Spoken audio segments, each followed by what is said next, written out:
அண்ணா காற்று வச்சிங்களா இல்லையாண்ணா சென்சாரில் காட்டவே மாட்டேங்குது. நிறைய கஸ்டமருக்கு இந்த ப்ராப்ளம் இருக்குது. இது என்னென்னா அவங்க வந்து காற்று அடித்த உடனே அவங்க வந்து சென்சாரில் காமிக்கணும்னு எதிர்பார்க்குறாங்க. இந்த TPMS tyre pressure monitoring system sensor வந்து ஒரு பேட்டரி ஆப்ரேட்டட் டிவைஸ். அது ஒரு ஸ்லீப் அண்ட் அவேக் மோடுக்கு போயிடும். அது வந்து வண்டி ஸ்டேஷ்னரியாக நிற்கிறப்போ அது ஸ்லீப் மோடுக்கு போயிடும். ஸ்லீப் மோட்னா அது வந்து ரியாக்ட் பண்ணாது. ஸோ நீங்கள் காற்று அடிக்கிறப்போ அந்த எந்த ரியாக்ஷன் காமிக்காது. அது வந்து நீங்கள் வேக்கப் மோடுக்கு போனோன்னா அந்த வண்டியை எடுத்து ஓட்டிட்டு நீங்கள் கொஞ்சம் ஓட்டினீங்க, மேபி 2 கிலோமீட்டர் 3 கிலோமீட்டர் ஓட்டினீங்கன்னா அது நெக்ஸ்ட் மோடுக்கு போகும். அந்த வேக்கப் மோடுக்கு போயிட்ட அப்புறம் தான் அந்த சென்சார் வந்து ரியாக்ட் பண்ணி டேஷ்போர்டு காமிக்கும். சம்டைம்ஸ் வந்து அது ஒரு 5 மினிட்ஸ் 10 மினிட்ஸ் ஆகலாம். நீங்கள் வந்து சம்டைம்ஸ் வந்து ஒரு 10 நிமிஷம் கூட ஆகலாம், 20 நிமிஷம் ஆகலாம். ஸோ அது வந்து கொஞ்சம் வெயிட் பண்ணும். வண்டியை ஸ்டார்ட் பண்ணி மேபி ஒரு 5-10 நிமிஷம் ஓட்டினீங்கன்னா அந்த வேக்கப் மோடுக்கு போன உடனே அது ஆட்டோமேட்டிக்காக டிரான்ஸ்மிட் ஆகி உங்கள் டேஷ்போர்டில் காமிச்சிடும்.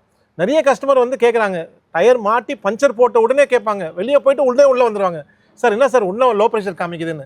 அது லோ ப்ரெஷர் இல்லைங்க, இன்னும் கொஞ்சம் ஓட்டணும். நீங்கள் கொஞ்சம் ஓட்டிட்டீங்கன்னா ஆட்டோமேட்டிக்காக ரீகாலிப்ரேட் ஆகிட்டு உங்களுக்கு நார்மல் ப்ரெஷர் காமிச்சிடும். ஸோ இது எந்த ப்ராப்ளமே இல்லை. இது வந்து 1 டே 2 டேஸுக்கு அப்படியே லோ ப்ரெஷர் காமிக்குதுன்னா அப்போது உங்கள் சென்சார் ஃபால்ட்டியாக இருக்கலாம். அதுக்கப்புறம் நீங்கள் சென்சார் செக் பண்ணுங்கள். ஆனால் ஒரு நாள் ஒரு அட்லீஸ்ட் ஒரு 15-20 மினிட்ஸ் ½ அன் ஹவர் வெயிட் பண்ணுங்கள். அதுக்கப்புறம் டிசிஷன் பார்த்துக்குங்க.